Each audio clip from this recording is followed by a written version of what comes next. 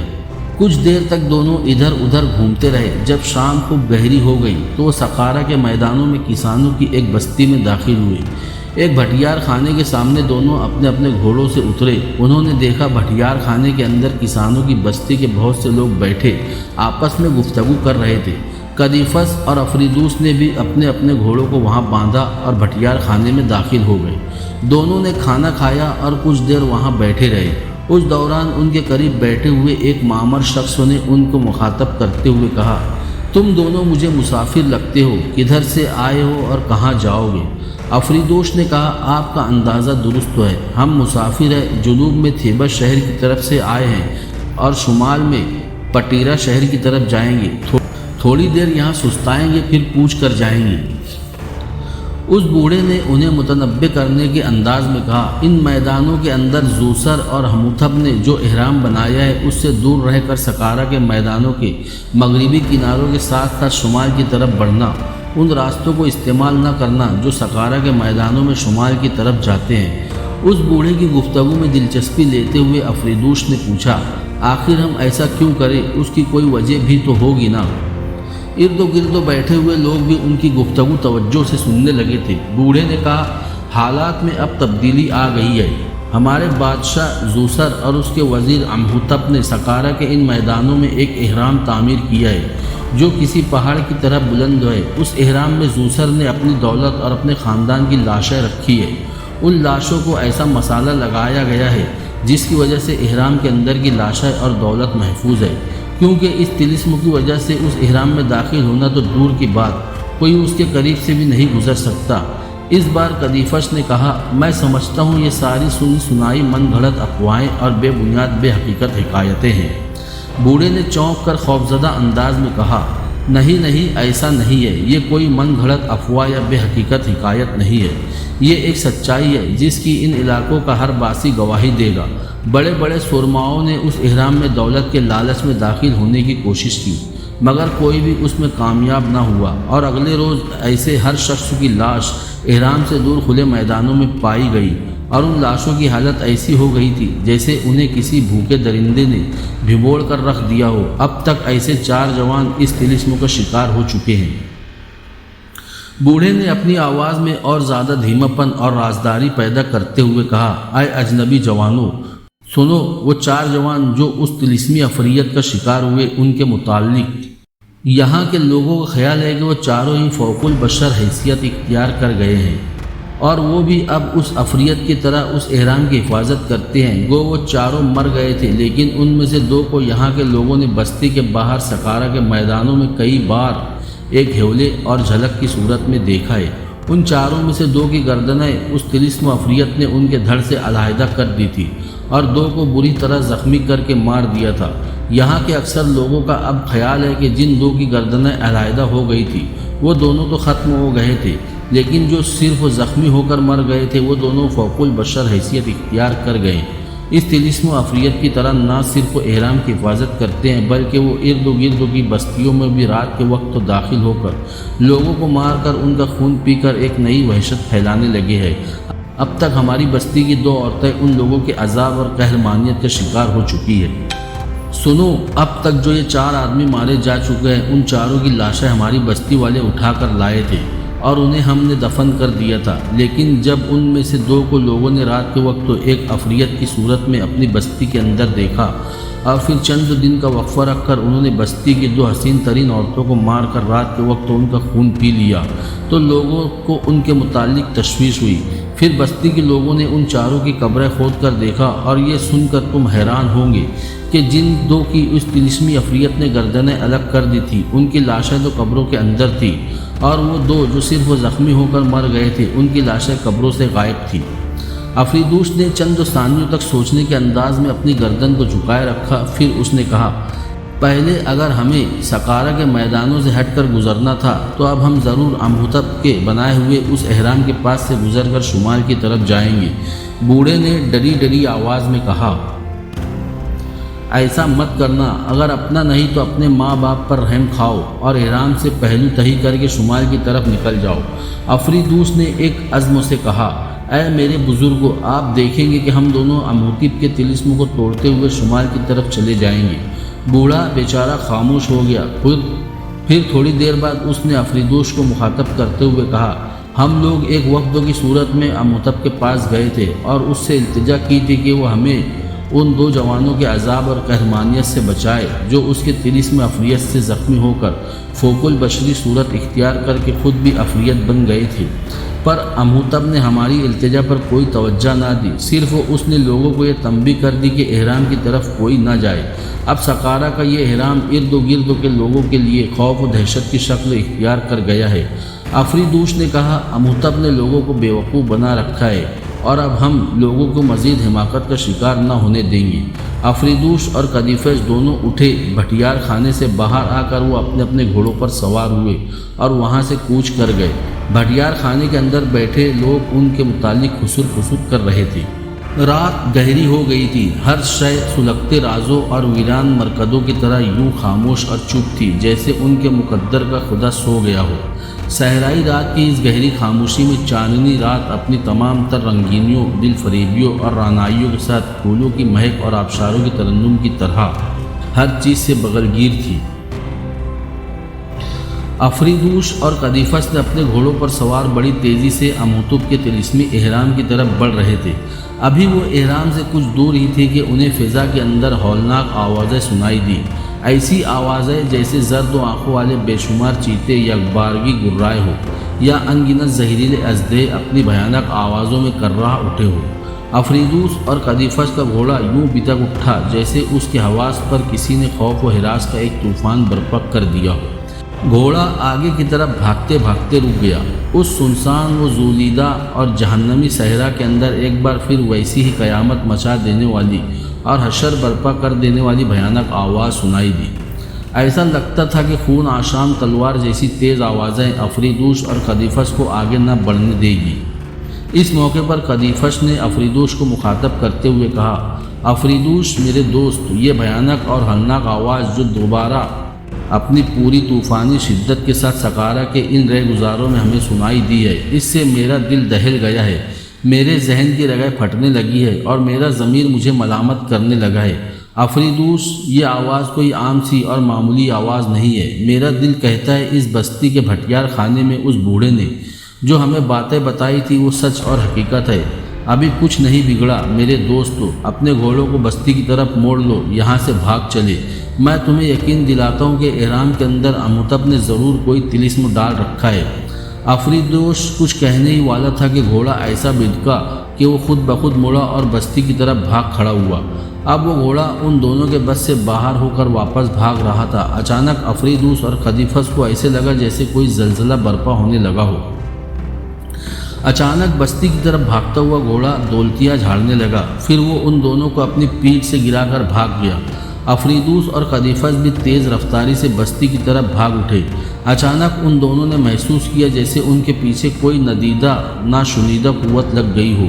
وہ ایسا محسوس کر رہے تھے گویا ان کے پیچھے شکست و ریخت اور بے روک و بے تحاشا طوفان لگ گیا ہو۔ انہیں ایسا لگ رہا تھا جیسے ان کے تعاقب میں کوئی ایسی بھاری بھرکم چیز بھاگ رہی ہو جس کی وجہ سے زمین کا سینہ دہلا جا رہا ہو۔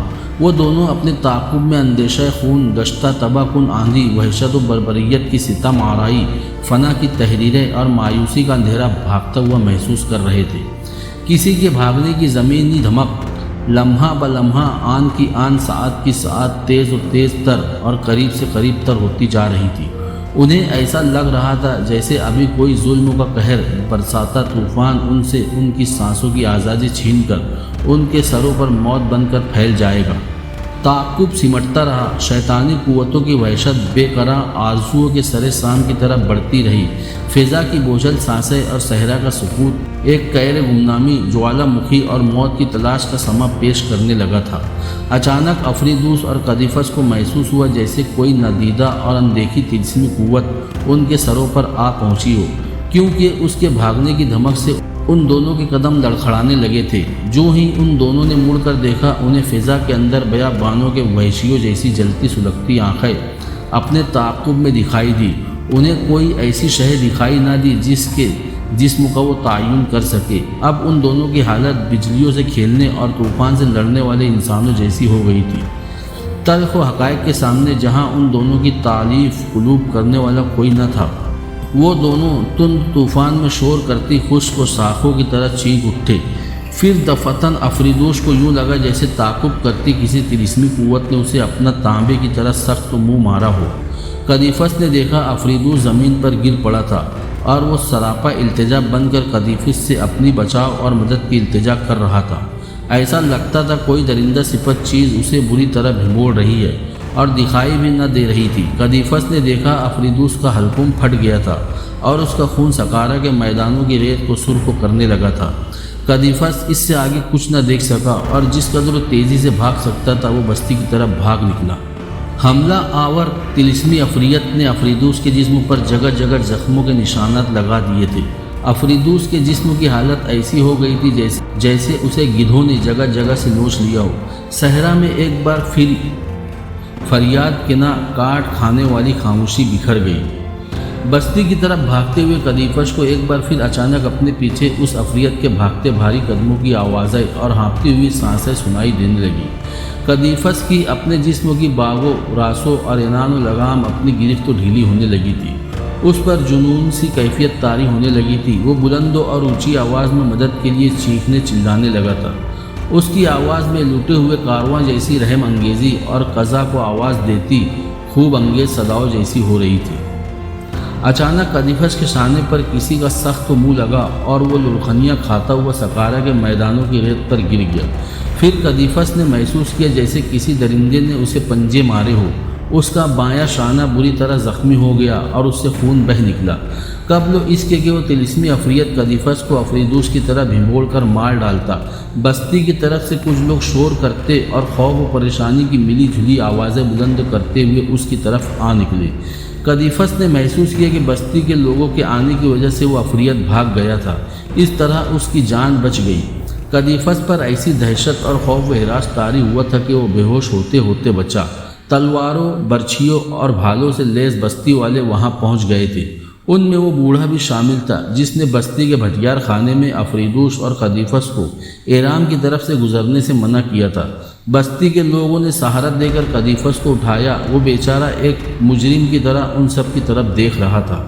اتنی دیر میں وہ بوڑھا لوگوں کے ہجوم سے نکلا اور قدیفس کو مخاطب کرتے ہوئے کہا، میرا نام کپتو ہے۔ میں نے تم دونوں کو سمجھایا تھا نا کہ اس احرام کے قریب نہ جانا۔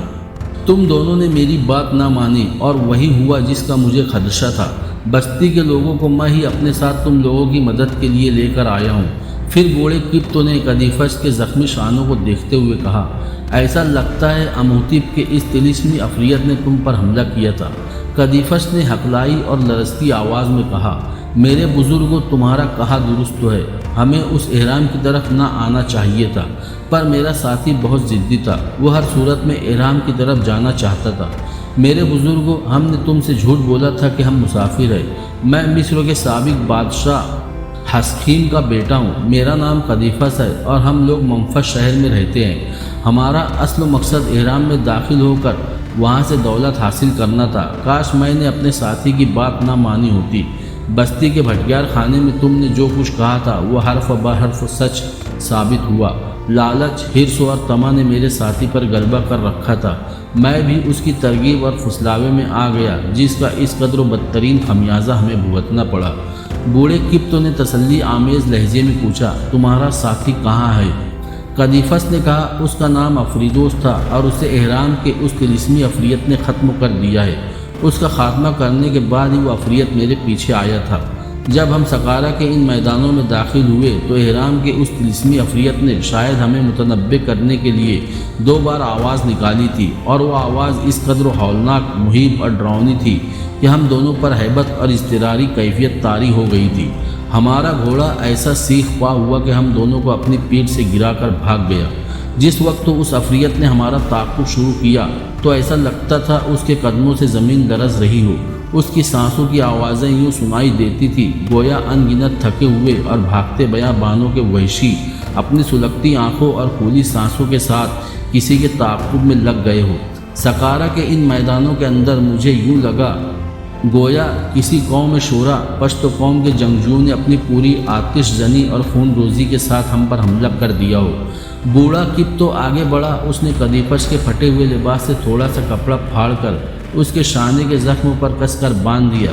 پھر اس نے قدیفس کو تسلی دینے کے انداز میں کہا، اب تم ہمارے ساتھ بستی میں چلو، وہاں ایک طبیب ہے، اس سے تمہارا ان زخموں کا علاج کراتے ہیں۔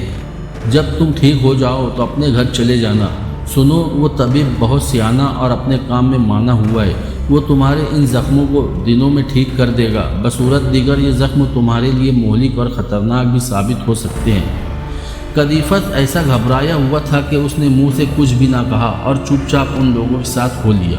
قدیفس کو سقارہ کے میدانوں کی اس بستی میں لایا گیا اور ایک وسیع حویلی کے ایک کمرے میں اسے ایک نرم بستر پر لٹا دیا گیا۔ بستی کے لوگ تھوڑی دیر تک وہاں کھڑے رہ کر چلے گئے، جبکہ بوڑھا کپ تو قدیفس کی مسیری کے قریب بیٹھ گیا۔ پھر قدیفس کو مخاطب کرتے ہوئے اس نے کہا، پتھروں سے بنی یہ عمارت جس میں تمہیں لایا گیا ہے، اس بستی کا مشترکہ مہمان خانہ ہے۔ ایک جوان کو میں نے طبیب کو اس کے گھر سے بلانے بھیجا ہے، مجھے امید ہے تھوڑی دیر میں وہ یہاں پہنچ جائے گا۔ وہ بہت اچھا انسان ہے، تمہارے ان زخموں کو وہ چند ہی دنوں میں اچھا کر دے گا۔ کپ تو کہتے کہتے خاموش ہو گیا، کیونکہ کمرے میں ایک بزرگ و صورت بوڑھا داخل ہوا تھا۔ اس کے ہاتھ میں بکری کی کھال سے بنا ہوا ایک تھیلا تھا۔ کپ تو نے قدیفس کو مخاطب کرتے ہوئے کہا، لو، طبیب بھی آ گئے، اب تمہارے زخموں کی تکلیف اور جلن جاتی رہے گی۔ طبیب کو شاید سارے حالات کا علم ہو چکا تھا، اس لیے اس نے آتے ہی اپنا کام شروع کر دیا۔ قدیفس کے زخم پر پہلے سے بندھی ہوئی پٹی اس نے کھولی، زخموں کو صاف کیا اور اس پر دوا چھڑک کر صاف پٹی باندھ دی۔ پھر اس نے پتھر کے ایک پیالے میں قدیفس کو ہرے رنگ کا ایک عرق پلایا، جس سے قدیفس پر غنودگی طاری ہونے لگی۔ پھر وہ گہری نیند میں ڈوب گیا۔ دوسرے روز جب قدیفس کی آنکھ کھلی تو اس نے دیکھا سورج کافی چڑھ آیا تھا اور دھوپ خوب گرم ہو گئی تھی۔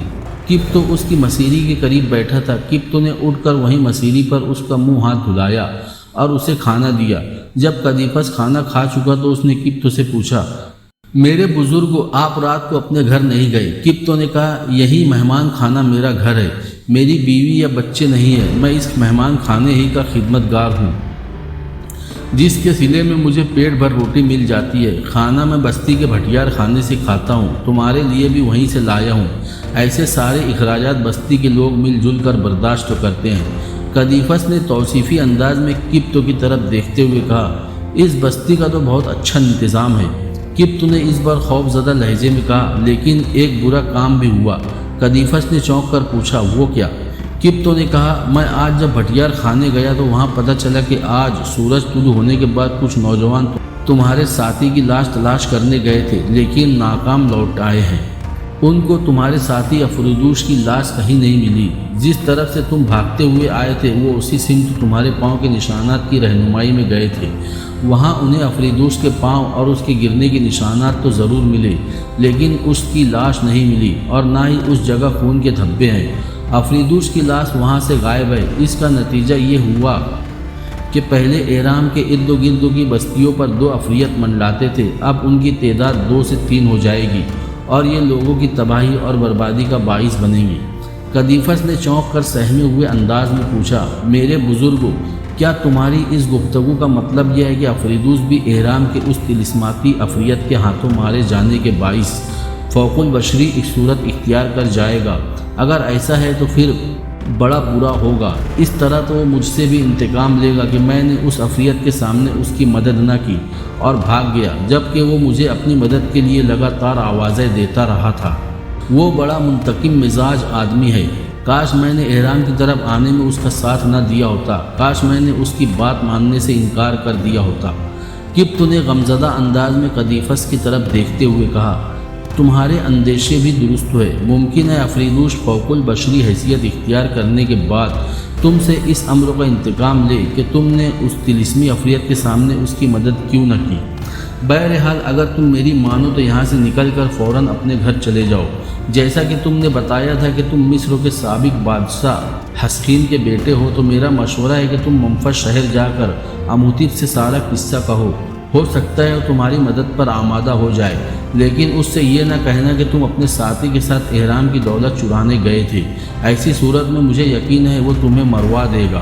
1-2 روز یہاں رہو، اور جب تم محسوس کرو کہ اس طبیب کے علاج سے تمہارا زخم ٹھیک ہونا شروع ہو گیا ہے تو تم یہاں سے چلے جانا۔ قدیفس نے کہا، ہاں میں ایسا ہی کروں گا۔ میں اپنی ماں اور بہن سے بھی سارے حالات درست تو کہہ دوں گا۔ قبط تو اٹھ کر باہر نکل گیا اور قدیفس بیچارہ گہری سوچوں میں کھو گیا۔ اسی روز رات کا کھانا کھانے کے بعد قدیفس بستی کے مہمان خانے میں اپنے بستر پر دراز تھا۔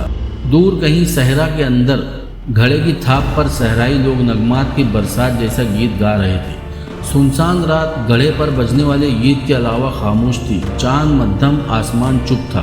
کالی صدیوں جیسی رات میں آسمان پر تیرتے بادل سایہ ابر و گریزہ کی طرح ادھر ادھر بھاگ رہے تھے۔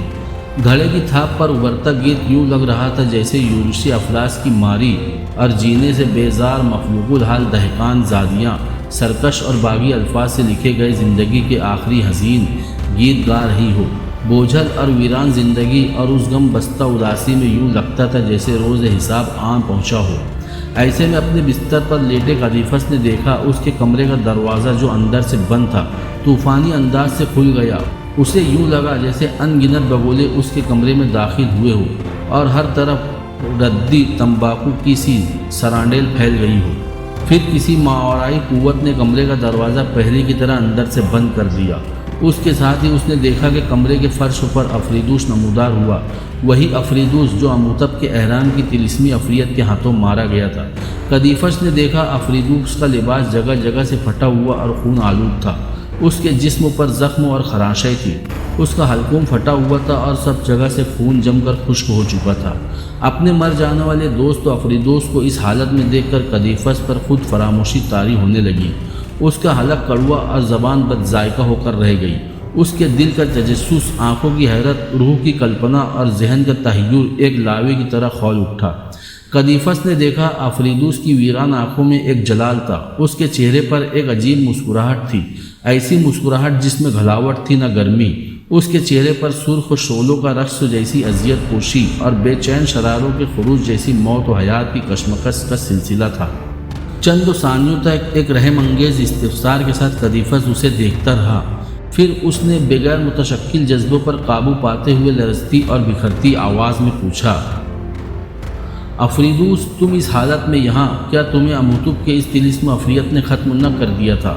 اور کیا تم اموتب کے اس طلسم عفریت کے ہاتھوں موت کا ذائقہ چکھنے کے بعد ایک فوق البشر حیثیت اختیار کر گئے ہو؟ اے میرے عزیز دوستو، اگر ایسا ہے تو پھر یہ کیسی بدبختی! اب نہ جانے کب تک تمہاری یہ حالت رہے گی اور تم سکون کو ترستے رہو گے۔ قدیفس نے دیکھا افریدوس کی رگیں کھینچ سی گئی، اس کا چہرہ تانبا ہو گیا، پھر اس کی شعلہ بے باک، شور آہ و بکا اور شرار برق جیسی آواز عہد غم گشتہ کی لہروں کی تڑپ کی طرح کمرے میں بلند ہوئی۔ قدیفس میرے دوست، اس خزا زدہ اور بریدہ رنگ زندگی میں صرف میں ہی نہ ہوں گا، اس حاصل حیات اور مصارف زندگی میں تم بھی میرا ساتھ دو گے۔ میں ظلمتوں کے نزول، سنگین رات اور خوابیدہ امنگوں جیسی زندگی میں ایک عدد متباین بن کر نہ رہوں گا۔ بلند و بالا حیات کی شکنوں سے نکل کر اس انسانیت کا زندگی میں تمہیں بھی میرا ساتھ دینا ہوگا۔ قدیفس تم مجھ سے اکانت اور علیحدگی اختیار نہیں کر سکتے، یہ فاصلے ختم ہوں گے۔ تمہیں میرے زخموں کا مرہم اور میرے ساتھ پانی سے آگ بننا ہوگا۔ افریدوس ذرا رکا، پھر دوبارہ رات کے خون کو ویران اندھیروں میں سمندر کے اٹھنے والی مہیب آوازوں کے سے انداز میں بولا، قدیفس میرے دوستو، اس ناآسودہ زندگی کی آخری حدود کو میں اکیلا ہی کیوں چھوؤں؟ صحرا میں تپتے تنہا درختوں کی طرح میں اب تنہا اپنے دل جلاتا ہوا یہ کفارہ کیوں ادا کروں؟ اس گہرے نیلے آسمان تلے حالات کی بے قراری و اضطراری، ابدیت کی گہرائیوں جیسی نا امیدیوں، بحر زخار اور سیلاب کے ریلے جیسی طوفانی زندگی میں تمہیں بھی میرے ساتھ آب و خون کا پیغام، مایوسی کی گھٹا اور ایک جگر خراش چیخ بن کر رہنا ہوگا۔ سن رخ، تیرا انکار میرے لیے باعث اشتعال ہوگا۔ اگر تو نے میری طرف باز وحی اور واپسی سے انکار کیا تو قسم ہے مجھے اقسام ازل میں عملاً و فعلاً تیرے خلاف حرکت میں آ جاؤں گا۔ پھر کوئی مجذوب و پوشیدہ قوت بھی تیرے لیے نجات دہندہ بن کر میری راہ میں رکاوٹ نہ بن سکے گی۔ ان بادیاں، ان صحراؤں اور ان بیابانوں میں تجھے میرے ساتھ آوارہ وطن طیور کی سی زندگی بسر کرنا ہوگی۔ قدیفس نے اپنی آنکھوں کے بھیگے موتی صاف کیے، پھر اس نے کھوکھلی سی آواز میں پوچھا، افریدوس میرے دوستو، میں کیوں کر تمہارے ساتھ اس فوق البشر زندگی میں شامل ہو سکتا ہوں؟ افریدوس نے کہا، ایسے ہی جس طرح فضاؤں کے اندر افق کے دریچوں پر تاریکی چھاتی ہے، بلکہ یوں جیسے صحرا و بیاباں کے اندر بعد الشرقین کو نظر انداز کر کے اپنے برگشتہ بختیوں کو بسرام سکھ اور آرام بخشنے کی خاطر اجالا اور تاریکی گلے ملتے ہیں، بلکہ اسی انداز میں جس طرح میں زندگی کی وزنی زنجیریں اتار کر حروف اور کام کی طرح اس حالت میں داخل ہو گیا ہوں، میری طرح اپنے ویرانہ حیات کے گوشوں کو خون و رنگ کرو، ایک مصلحت اندیش شعور تب و تاب کی تحت اپنے ہی ذات پر موت بن کر کھیل جاؤ۔ قدیفس نے لرزتی ہوئی آواز میں کہا، میں تمہارا مطلب نہیں سمجھا۔ افریدوس چند ثانیوں کو رکا، پھر وہ تانت کے باجے جیسی اداس اور غمگین آواز میں بولا، میرے دوست سنو، اس کے لیے تمہیں میری طرح صرف ایک رات کی اذیت اور کرب برداشت کرنا ہوگا۔ جس طرح ہم دونوں اموتب کے اس طلسم احرام کی طرف گئے تھے، اب تم ایک رات کے لیے اکیلے اس احرام کی طرف جاؤ، اپنے آپ پر اس طلسمی افریت کو حملہ آور ہونے کا موقع دو، اور جب وہ میری طرح تمہارا حلقوم کاٹ کر تمہارا خاتمہ کر دے تو تم میرے ساتھ آ ملو گے، پھر ہم دونوں زمین پر بسنے والے ان لوگوں سے اپنی ناآسودگی کا انتقام لیں گے۔ قدیفس کانوں پر ہاتھ رکھ کر چلا اٹھا، نہیں، ایسا نہیں ہو سکتا۔ میں تلواروں کی چھاؤں اور نیزوں کی بارش میں تو کھڑا ہو سکتا ہوں، میں خود اپنی زیست و کشتی کے پٹوار توڑ سکتا ہوں، میں خود اپنی ذات پر ضرب لگا سکتا ہوں اور اسے موت میں ضم کر سکتا ہوں، پر اپنے آپ کو اس طلسم و افریت کے حوالے نہیں کر سکتا۔ افریدوس نے کہا، یہ تمہاری بھول ہے، تمہیں ایسا کرنا ہوگا، میں تمہیں صرف ایک دن کی مہلت دیتا ہوں، اگر پھر بھی تم میری تجویز پر رضامند نہ ہوئے تو میں تمہیں موت کے گھاٹ اتار دوں گا۔